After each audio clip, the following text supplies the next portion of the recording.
Hello, my name is Robbie Kostelik. I'm from Boy Scout Troop 333. I'm here with Lyle Updike. The date is August 28th, 2015, and we are currently in Sun Prairie, Wisconsin. How are you doing, Mr. Updike? I'm doing great today. So let's start off the interview by asking you, do you have any family members growing up that were in the military? And if so, what branch did they serve in? I had two older brothers. One was in the Army and for 5.5 years, stationed for 2.5 years in the Republic of South Korea, and a fluent linguist. And my other older brother was in the military for less than a year, was a radar specialist, but had a medical discharge. So, so when you went into high school, and then what were you planning on doing coming out of high school? What was your ambition in life to do? My ambition was to go to college and become a wildlife biologist. And before you were able to go into college, what exactly happened, or did you get drafted into college? I went to college right out of high school, Okay. and I was in college for 7 semesters. In 1969, I became aware of Gaylord Nelson's call for the first Earth Day, and I was involved in a lot of environmental activities. I went part-time in 1969 in the fall to work on organizing Earth Day 1 at UW-Stevens Point. The spring semester, I took no courses, worked 60 to 80 hours a week as an unpaid coordinator for it, and 3 days after Earth Day, I got my draft notice. So I realized that once you get engaged in public service, there definitely is a response to it. How long after you got your note did you have to leave to get ready to go to Vietnam? I had 30 days. 30 days. Well, I had 30 days to report to the military. Then I was in Fort Campbell, Kentucky for 2 months in basic training. Fort Polk, Louisiana for 2 months in advanced infantry training. A 2-week leave and on my way to Vietnam. How long was basic for you, and do you have any memories of it? It was long and hot. Probably the biggest memory was I was fairly supportive of our military intervention in Vietnam until about 2 weeks into basic training. Most of our instructors and the drill sergeants were all veterans of 1 or more tours in Vietnam, and most of them were infantry. And I realized it was basically a sham. And at that time, we were dealing with President Nixon's secret peace plan. So I thought even if I had to go to Vietnam, it would be a short tour. About 2 months into Vietnam, I realized I was the secret peace plan. But,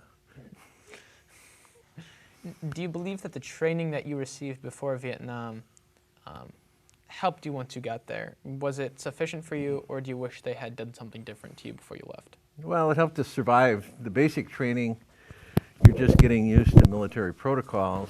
Infantry school, almost all of their curriculum had been developed by people that were returning from Vietnam, or had returned from Vietnam, and was preparing us specifically for Vietnam.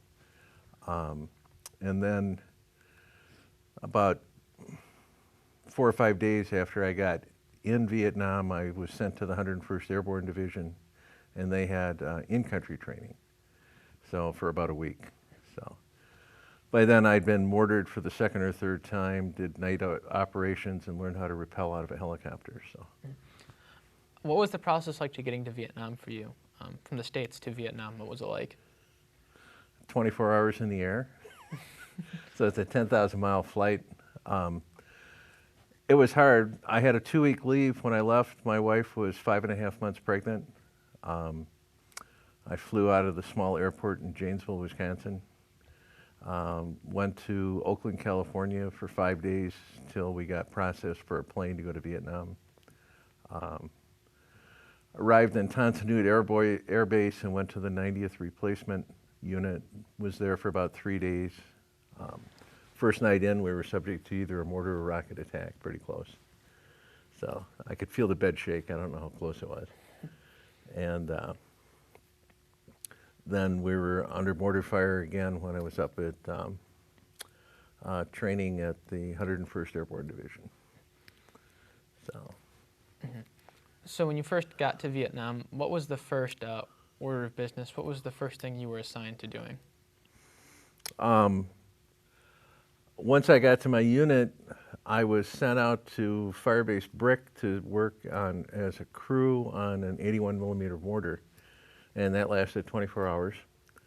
And then I was assigned as a forward observer to Bravo Company, and sent back, spent one night back in the rear with Bravo Company, and did my first combat assault on Election Day on 1970.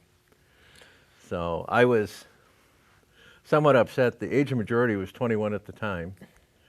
I had just turned 21, and in early October, I went to the town clerk to get an absentee ballot, and they hadn't been printed yet. So by the time spent 5 days in California, 3 days in Saigon, 10 days in training in the 101st, and got to my unit, it was the day before Election Day, and too late to get a ballot. Mm-hmm. But when I did that first combat assault, it was into a hot landing zone, so we landed under fire.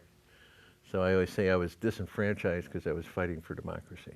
So 45 years ago, it still upsets me that I wasn't able to vote the first time I was eligible to vote. Mm-hmm. What was that assault like, and what was the training for it? Was there any training for it before you went and did it? I had it was my third helicopter ride. So I'd ridden out to taken a ride out to Firebase Brick, and came back the next day, and then I was on the second bird, second sortie going in. So the first sortie of 10 birds had 50 guys on the ground, and they were under fire and advancing a perimeter going out, and then we took incoming machine gun fire on the helicopter I was in. Mm-hmm. So the only time I was ever on a hot LZ and 22 combat assaults. So how long was your term in Vietnam for? How long were you there for? A year. A year? So after that experience, what was a typical day like for you in Vietnam, or was there a typical day for you? Well, it depends whether you're out in the field or back in the fire base, or later on in my tour, I was a clerk in the rear. So each unit, it was different. In the field, almost always it was boring. So it was just absolute sheer boredom. You'd wake up in the morning, spend an hour at 100% alert on the perimeter from a half hour before dawn till a half hour after. Then pack up. A patrol would go out and do a reconnaissance to a place where we'd set up for the most part of the day. And so then I'd move out with that patrol. Then we'd stay in place while they did cloverleaf patrols out of that. Then about 2 hours before dusk, we'd move into an area where we'd dig in for a night defensive position. Half an hour before dark to a half an hour after dark, we'd be on 100% alert. When I'd get to the defensive position, I would call in 3 targets where I'd adjust in either mortars or artillery. So in case we got hit during the night, I'd be able to adjust from that. And first thing in the morning, I'd call in mortar artillery preparation on the route that we'd be taking. So an advanced prep. So that, unless we had ground action, was it. Day after day after day after day. So you had 3 jobs, it seemed like those. So how long did you do that for before something changed? I'd be out in the field for 3 to 6 weeks. So, and then I'd rotate back to the fire base, and I'd crew an 81 millimeter mortar on the fire base. And then I'd go back out in the field as a forward observer. So we'd exchange back and forth. Mm-hmm. So back on the fire base, you'd be in a bunker. There was usually a mess hall. You had access to plenty of potable water. Out in the field, you had to catch rainwater or go to a stream and treat it. Nasty things would happen if you didn't treat it effectively. And then every third day, we'd have duty gun for 24 hours on the mortar tube. So otherwise, we were primarily just fire-based defense. How often was your base attacked, or did it at all? I was never in a ground attack on a fire base. So I was mortared several times because you're just a big bare hill. So they know just where you are. So they throw mortar rounds in every once in a while. Mm-hmm. And when you were in the field, did that consist of going on hikes for reconnaissance, or what did field work consist of? I was usually with a command unit. So most of the actions that I was involved in directly were small ambushes. So How long did it take to prepare for an ambush, as far as planning out what you're going to do and the area that you were going to do it in? How long would that take? well, you'd just be going down the trail, and the home team would spring an ambush. So you reacted instantaneously. Oh, I misinterpreted. I thought you were setting up an ambush, and I was. No, I didn't go out on the ambush patrols because I would be with a command unit with a platoon sergeant, lieutenant, the lieutenant's radio operator, and the medic and the forward observer. So when I was involved in any actual combat, it was usually just while we were on the move, and then we'd get hit. Mm-hmm. You said a lot of it was just pure boredom. Was there any way that you relieved that? Was there any sort of recreational activities you guys were able to do at all to relieve yourself of how bored you were? Now, out in the field, you're just basically telling stories to each other and inventing new recipes with the 12 sea ration meals that you'd get and the 6 freeze-dried meals. So, one time in college, we were on a date at one of the college bars, and I ran into 2 other veterans, and we exchanged sea ration recipes for an hour and a half. Our dates caucused and realized that it was absolutely the most boring date that they'd ever been on.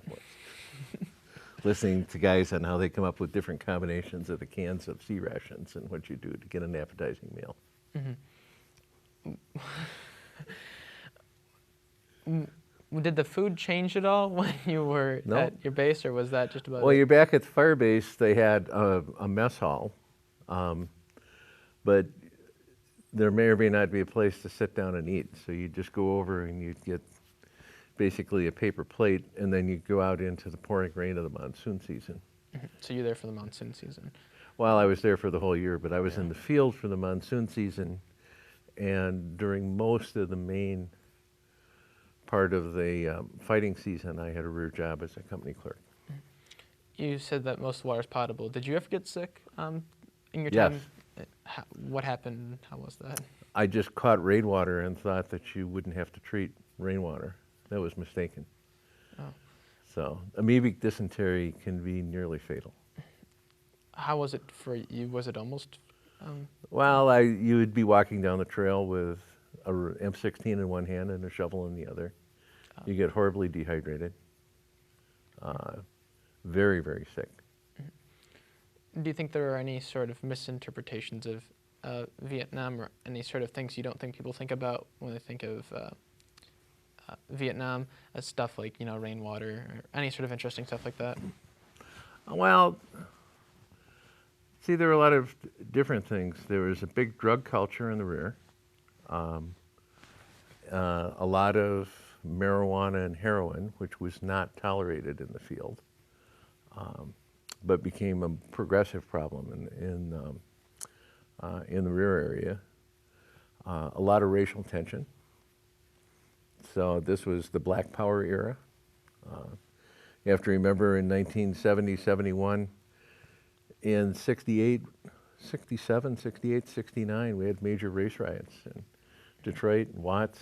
Milwaukee was not immune, even close to my home in Beloit, Wisconsin, especially with the assassination of Martin Luther King. So a lot of racial tension. So you had to learn how to deal with that. And then fraggings. So basically a strong disagreement with somebody would be a capital crime. Mm-hmm. In your experiences in Vietnam, did you take anything away from Vietnam in particular? Did anything resonate with you from your experiences there? It was my first exposure to a multicultural. Um, I grew up in Janesville, and there was one African American in my high school class of 608 at the time. So it was a very segregated community. Minorities at UW-Stevens Point in the 1960s were more often foreign exchange students. We had a much more integration after that, but my plane stopped in Chicago. From Milwaukee, it stopped at Chicago on the way to Fort Campbell. And so about half the guys were blacks from the inner city of Chicago. So you had to learn how to get along. And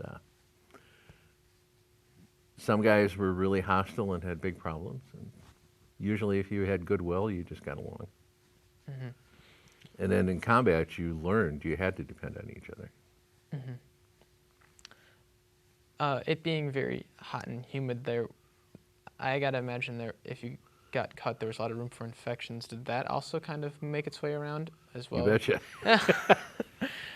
I won't show you the jungle rat scars on my legs, but Oh. it started out with just a little scratch, and then it gets infected, goes to jungle rat. Boils, very common. Insect bites. In our area, during the rainy season, they had a lot of leeches. So you might notice if you see some films, there'd be a long, tall bottle stuck in the band of somebody's helmet. So that was common, and it was basically methylate. And you'd get that from the medics, and then when you got leeches on you, you'd take and put a drop of the methylate, the leeches would drop off. As far as like My record was 28 leeches at one time. 28 leaves, wow, impressive. As far as the infections go, how did you take care of them? Did you have any medication on hand? How did you deal with it? Well, you'd take and shave any body hair off, betadine, try to keep it as clean as possible, which is very hard in the field because you're always wet and you're always dirty. And then it happened once. By the time I got a major infection, I got cellulitis in one leg, and it took massive doses of penicillin to take and deal with it. I couldn't walk for 3 days. Were you almost sent back home? No, it was I was on the fire base. It was treated by the medic and the battalion surgeon on the fire base. Mm-hmm. But then the next stop would have been going to a hospital in the rear. How were you able to communicate with family members while you were in Vietnam, and how often were you able to do it? Almost exclusively by letter. So letters would have about a 4 or 5 day turnaround. So we got, post office expedited everything, and everything went airmail. And the postage was free. You just write free in the corner when you're in a combat zone. But cassette tapes were popular once you were back in the rear, so you'd exchange cassettes so you could have a one-sided conversation. And then I was able to get contact with my wife once with military amateur radio. Mm-hmm. So it was really hard. There'd be a 3-minute limit, and they'd set up stations, sometimes 12 or 13 stations across multiple continents until they got back to anywhere in the continental U.S. And then they'd make a collect call to your home. Over your year in Vietnam, how much did the missions that you guys were doing change based on the way the war was playing out?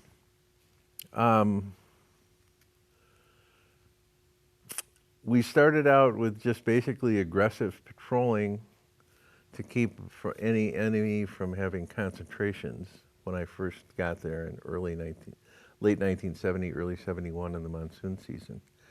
Then starting at about February, we went into support of a major operation called Lamson 719, which was an invasion of Laos.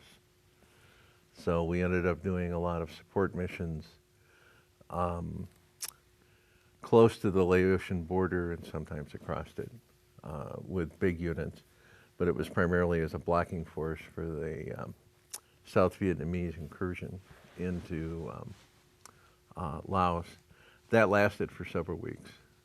Then, after they basically got run out of Laos, they came down on a sweep on the edge of the A Shau Valley and ran into some big enemy forces that ambushed them.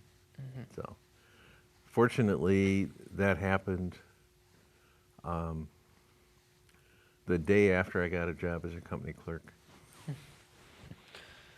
So I was not involved, but my unit took 100 casualties out of about 450 men in 10 days. Mm. When you said that you're giving heavy support into Laos, what does support mean in that context? What did that consist of? All the helicopter units, most of the helicopter units came from the 101st Airborne Division. A lot of artillery assaults, and then we never sent any troops into Laos because they told us we didn't go into Laos. You were there for a year. Did they tell you ahead of time how long you're going to be stationed there for? And if so, did they ever push it back further so you had to stay longer? I didn't, but it could have happened at any time. So it was what was called your DERO state, date estimated return from overseas. Mm-hmm. So that date was 1 year from the time you arrived. But any action could have pushed it back. For example, a lot of the casualties in Tet in 1968 were people that were scheduled to return, and then they just kept them in country because that was the biggest battle we had. What was the process like from getting from Vietnam back to the States? Was it similar to the way you got there, or was it any different? Oh, no. That's sort of an interesting story. Nobody could get on the airplane until you test negative for drugs. I mentioned earlier there was a big drug problem. Mm-hmm. So you go to a compound at Cameron Bay and like a 10-foot cyclone fence. And you'd go through and they'd look for just any military hardware on a general stuff, but not a real detailed search. And then they took a urine sample, and that would go to drug testing. And this is a huge complex with thousands of guys. And at any time, 24 hours a day, they would call a formation.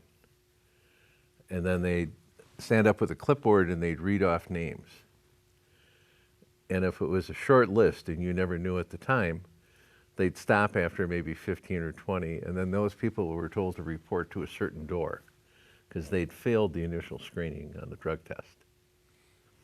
Or they'd keep going until they got through 179 names, and that was the list for the next airplane going out. So it usually took 5 days, but you never knew, so you always went because that might be your airplane. And if you weren't there, then you didn't go. How did people get their hands on these drugs like heroin and marijuana while they were there? Did they get it from Any people kid in on the Vietnam? street. Any kid Okay. on the street. You could get a kilo of marijuana for 20 bucks, a gram of 95% pure heroin for $2.50, and prepackaged 10 marijuana cigarettes for 50 cents. And we made between $140 to $180 a month. So the supply was not a problem. Mm. What did you do with your money that you received? Did you save it, most of it, or what did I kept you use it? $50 and everything else had to go back. I had a wife and a baby, and that wasn't even enough for her to share an apartment. So she had to live with her parents in Stevens Point. Mm-hmm. So it was just barely enough money to keep her going with just the basics back here in the world. When you got back from Vietnam to the States, what was the reception like for you? That was interesting. I had become a member of the Vietnam Veterans Against the War in Vietnam. About half of my unit were members of the Vietnam Veterans Against the War. And it's harder than you'd think, because in February of 1971, Playboy magazine gave them a full-page ad, so that's how you knew that the organization existed. But we were paid in script, so it was just folding bills. So we had like a folding nickel, a folding dime, a folding quarter, because the American currency was worth a lot more in the black market. So we were paid in this script. You had to be back in the rear, go to the post office, exchange $5 in script for a $5 money order, and then mail that in with the application. So when you're in the field I was in the field for 6 weeks to 2 months at a time before you could ever get back to the fire base. Some guys it was 3 months. So after I was clerk and processed the mail, half of my company in Vietnam were getting the mailings. So they were read almost universally. Mm-hmm. But it was hard to take and even get on the mailing list, because you had to get back to the post office, get that script, and mail it in. So anyway, I got back to Stevens Point, and I still had kept a lot of contacts at the university from the time I was organizing Earth Day. Remember, this is only a little over a year and a half later. And Mel Laird, who was the Secretary of Defense, was on campus for Mel Laird Days, which was a youth leadership project. So my first day after I got back from Vietnam, I went over to campus, and the Vietnam Veterans Against the War were protesting Mel Laird. And so I walked along with them, helped carry the coffin that they had, that had the cost of the war on one side and the current casualty count on the other. We followed Mel Laird around to all of his events. And that was really kind of risky, because I'm still in the Army. Yeah. So if I'd been challenged, I'm sure that I would have, they would have found all sorts of things that I would have been guilty of under the military code. But so my reception was to get involved with other Vietnam veterans on campus and get involved in the anti-war movement. What was the driving force for the anti-war movement amongst veterans, especially the ones in your group of guys who you were with in Vietnam? What really resonated with you guys to make you want to protest the war? It was based on a lie. So, I mean, that's a pretty good start. When you start looking at the Maddox and the whole basis for the Gulf of Tonkin resolution, they were never attacked.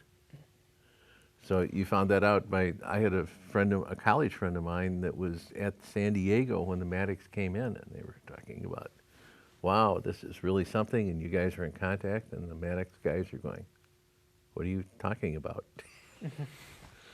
So the whole thing was based on a lie, and then we were kept longer, basically just to work out what was considered a politically acceptable exit strategy. You have to remember, about a third of our casualties were after Tet in '68. Mm-hmm. So we had about 15,000 guys killed between the major Tet offensive and the time we actually left. Mm-hmm. Did you receive any sort of stick for serving in the Vietnam War personally, or were you pretty much free from that? Oh, I had readjustment issues for at least 5 years. So we can talk about embarrassing startle reaction stories. I'd been a deer hunter since I was 13 in 1962. I didn't hunt for 3 years after I got back, because my reaction would be to lay down a base of fire at anything that didn't sound like an M16 or an M60 machine gun. Rolled over a snowbank and crawled through a ditch full of melting water one time when an air hammer went off at a construction site. Embarrassing little things like that. How long did that stick with you for? About 5 years. And then I had issues of about 18 months after I got home. I was never able to take in, my marriage dissolved, and my daughter was like 2.5. So I had readjustment issues from that as well. When you got back, and all of this occurred, and it's been 5 years. What did you want to do? You said you went to college to work in the environment. Did you continue to do that, or what changed for you? Well, I went back to college. I got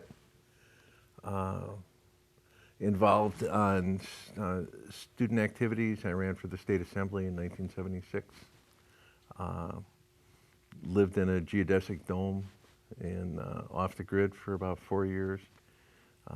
Then I basically moved, after the political campaign, moved down to Madison, got a more routine relationship with my daughter, and then got involved in a career. How did the military, how did military life help you in civilian life, or in any way? Well, I think it sort of reinforced the work ethic and then more of a teamwork approach. Mm-hmm. So did you try to get into politics basically as much as possible, or what happened? What else did you do? Well, I got involved more in local political issues, and most of my career was in healthcare and healthcare policy and reimbursement. But I was politically engaged from 1974 until 2009. I had something as a policy analyst in every state biennial budget in Wisconsin. Mm-hmm. Do you have any that you find interesting stories that happened to you in Vietnam that you can recall?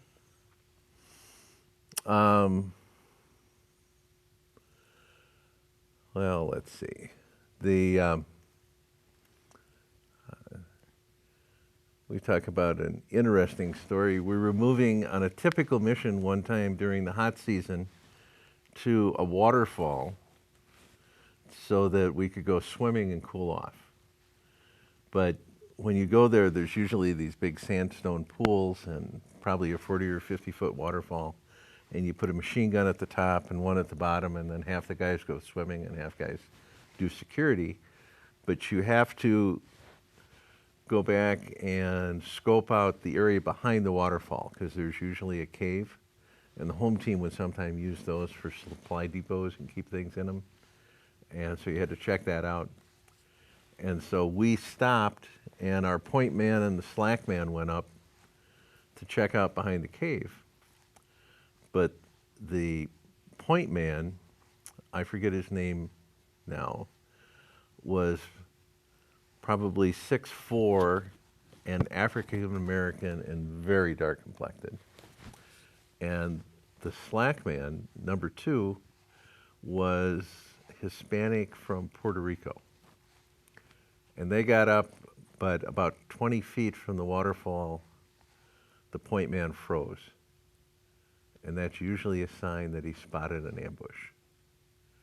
And the slack man comes up and starts working on the side to come up beside him so that they can take and lay down a base of fire and get back for support. But while he was doing that, a cobra came out from behind the waterfall, got up, swayed back and forth, dropped straight down, came straight at the point man, and grabbed a frog about a foot away from his boot, then went back in behind the waterfall.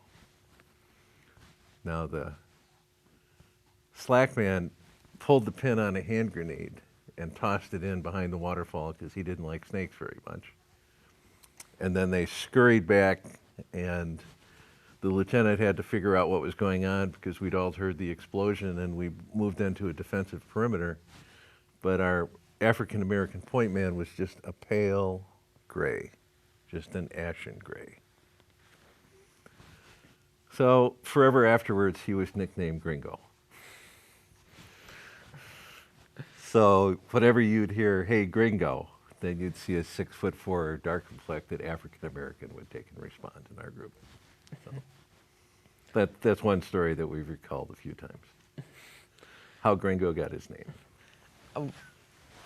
Had a cobra bite you, what is the, what do you do then? What's the line of action? It's real trouble. They don't bite you, they'll spit, and it's a Oh, neurotoxin, and they can get you from about 6 feet away. We had other snakes, bamboo vipers. They were called 2 steps. And so if they bit you, it was, you'd take about 2 steps. Or 2 puffs too. You could light a cigarette and get 2 puffs before you perished. So we had tigers on the perimeter. So one time I saw a tiger track, put that hand in the middle of the tiger track, couldn't touch any of the edges. So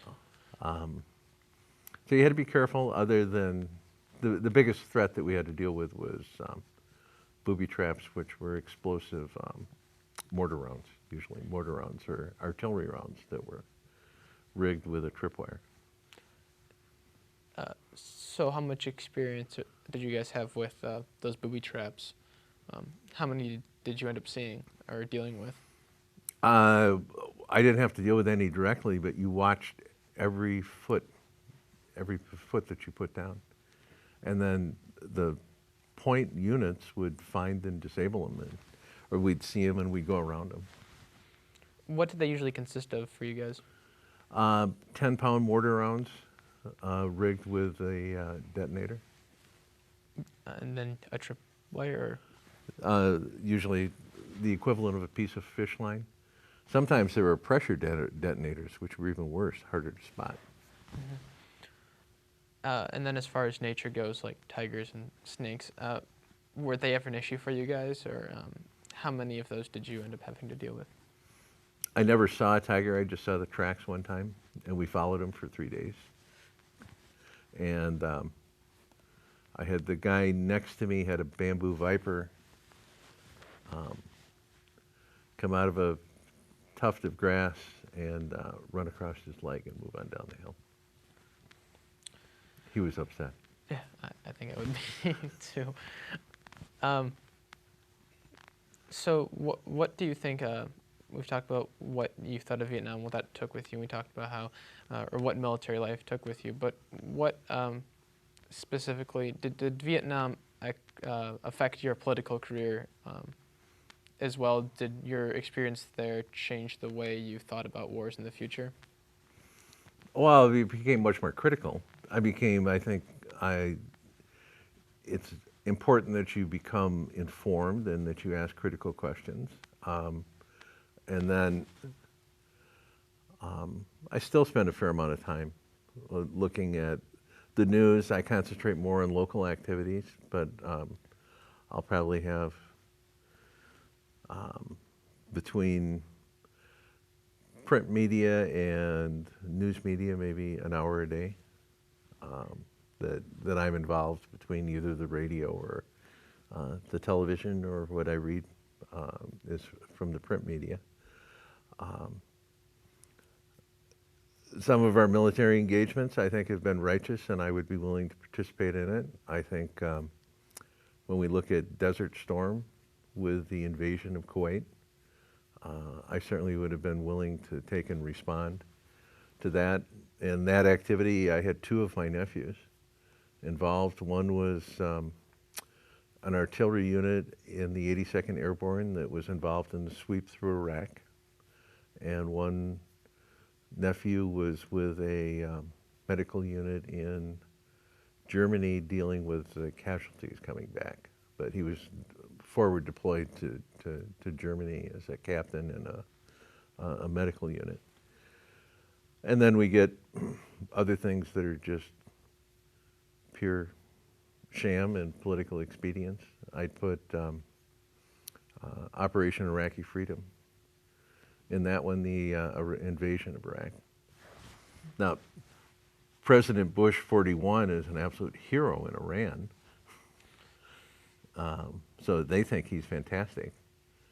But they fought Saddam Hussein for 7 years and weren't able to get much beyond a stalemate, where he marshaled units and had a major land invasion force, and those guys did good, and then, they finally caught him and hung him. So I don't think he was very popular with the American population, but he sure did. He couldn't have done anything to make the Iranians love him any better. After you left Vietnam, how long was it before you were totally discharged from the military? 6 weeks. Well, no, 2.5 months. I had little less than a 30-day leave where I primarily was with my family in Stevens Point. Then my wife and daughter were able to go with me to Fort Carson, Colorado. And I had already planned and got the documentation to get out. I would have gotten there in November. And I had the documentation to be discharged in January to go back to college. But it turned out there was a major drawdown, and I was able to get on December 23rd. So I got out even earlier. How well did you keep up with the Earth Day and Gaylord Nelson movement? After I got back into college, I was the head of the Environmental Council at UW-Stevens Point for 2 years. And then I was student body president in 1974, and then or 74, 75, and in 1976 when I ran from the assembly. Environmental issues, primarily the expansion of the number of nuclear power plants in the state, was one of the major issues that I was involved in that campaign. Out of your entire military career, or I guess life, what was the most positive experience you had, and what was the most negative experience you had while you were there? Camaraderie. You got so close to people that if you were walking down the trail and something happened, you knew that the person in front of you and the person behind you was either going to go straight down, move to the left, move to the right, and what kind of fire that they were going to be putting down. And you knew that by instinct. You knew exactly how they were going to react. So that's how close that you got. The negative, I think, just the unnecessary devastation. We were, still bringing in B-52 strikes and thousands of rounds of artillery. I called in thousands of rounds of artillery and mortar rounds as a forward observer. And it was unnecessary at that point. And then the defoliation, I saw one undefoliated tree in a year. So I had a slideshow. I still have the same carousel I did about 30 times on the impact of defoliation and blanket bombing on the ecology of South Vietnam. So I did that a lot, mostly in peace groups and peace workshops. How much of an impact did it have on the ecology there? Oh, virtually all of the triple canopy jungle was destroyed. The soil, which is subject to a process called laterization, when it's exposed to direct sunlight, becomes hardened. There are bricks of laterite soil in the temple of Angkor Wat that are 1,000 years old. So that soil would become brick hard and can almost never be reversed biologically. But the canopy quickly closed because bamboo would use the structure of these 80 and 100-foot teak trees and go up for the sunlight. So it was closed to view within 2 years because of the bamboo and then elephant grass and other things that came back. Did that change the way that we fought the war because of the change in ecology then? Well, we initially thought we'll just go through and defoliate it and then we can spot anything they do from the air. And that just wasn't true. Lasted for about a year or so. Then we had lots of casualties that have come back, primarily with soft tissue carcinoma from Agent Orange, which is a combination of 2,4-D and 2,4,5-T. So 2,4-D for the grasses, 2,4,5-T for the shrubs and the trees. But the major problem with that was the way it was manufactured by Dow Chemical. There was a very toxic component called dioxin that had a half-life of 25 years, and that was a byproduct of the way it was produced. So we still use 2,4-D today. You go down and buy wheat and feed, and it's probably got 2,4-D in it, but the dioxin is not present in the same quantities. How many friends do you still keep up with from Vietnam when you were there? None that were actually in country. I had one that I kept in touch with, but he perished in 1977. Lived in Connecticut. I still have some contact with college comrades that I was active with the Vietnam Veterans Against the War, and then some people here. I was a founding member of the Vietnam Veterans of America chapter in Madison, but I became inactive when my children were small. So you get two little ones close in age, there's so many things that you can do. You just have to cut back on some things. So I chickened out and bought a lifetime membership. If you could change one thing that you did in your military career, what would it be? I think it had been more critical going in. If I would have stayed back in college, in which I had the option of doing, I would have missed combat. So, in retrospect, I would have done that, but the primary thing would not have been missing the combat. I probably would have been able to take and salvage my first marriage and have a stronger relationship with my daughter. So I think that's the main thing that happened there. That if I could have changed it, I would have done military service, but I wouldn't have had such a long separation, and I wouldn't have had the readjustment issues that I ended up with from combat. When you were first drafted into Vietnam, was it ever a thought to you that maybe you could leave the country and just not go at all? Oh, no. Well, I mean, that was happening. We had a lot of people that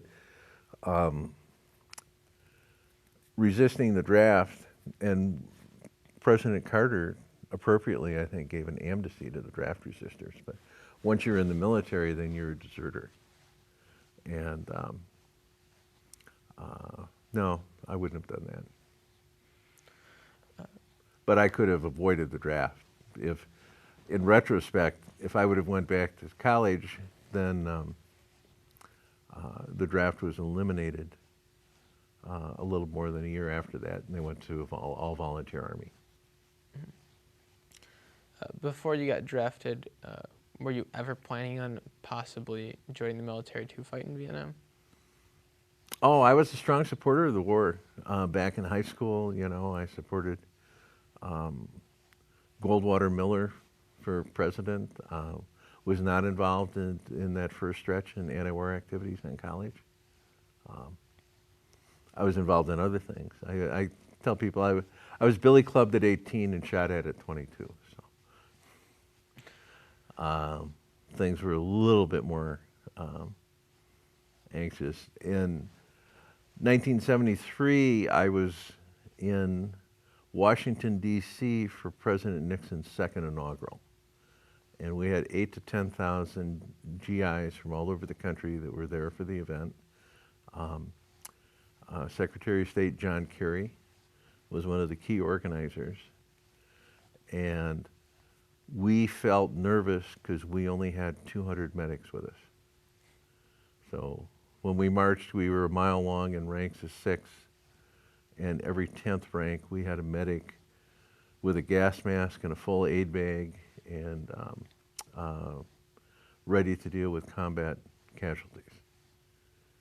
And we thought we were thin because we only had 200.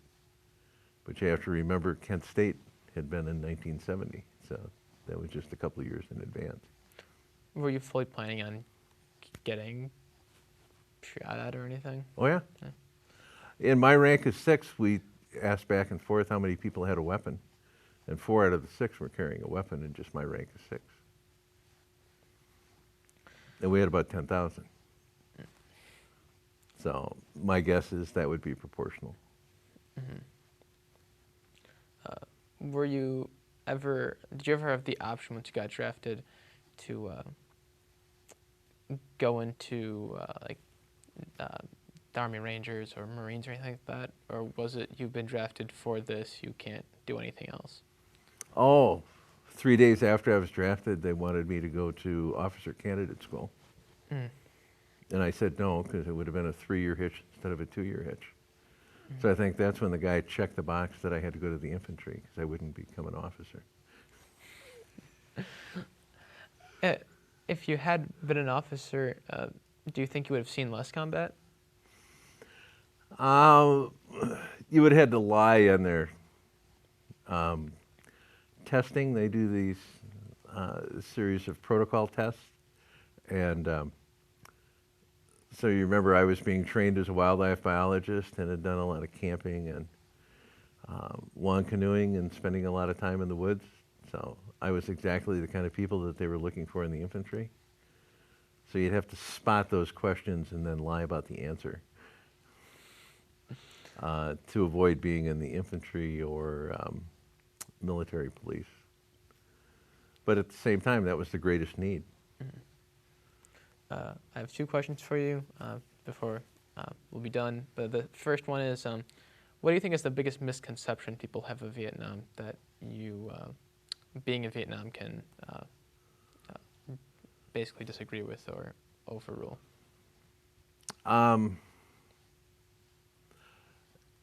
There were 2.5 million Americans that served in Vietnam, and it was a different experience based on the time or the place.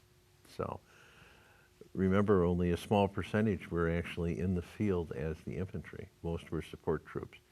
But at the same time, if you're a helicopter pilot, you got shot at as much or more as if you were in the infantry. I can't imagine being a nurse or a doctor at a MASH hospital when the wounded would come flooding in and just actually be so overpowering. I went, the day after I got to be a clerk, my unit was hit, and I went to a MASH hospital, and I'll never forget the guy standing with a hose, hosing off the tables at their reception area, you know, and the blood running against his boots, or the red water, and then walking around from unit to unit to see my buddies that had survived that. But I can't imagine being a healthcare professional having to deal with simply such an overpowering flood. And then some of the people that were back in the rear that just never ever saw any action at all. Mm-hmm. So that happened with those folks too. And then the last question I have is, if there was someone who came up to you as someone who's an aspiring kid to go into the military, what is the one piece of advice you have, or what is the one thing that you think they should know before they join?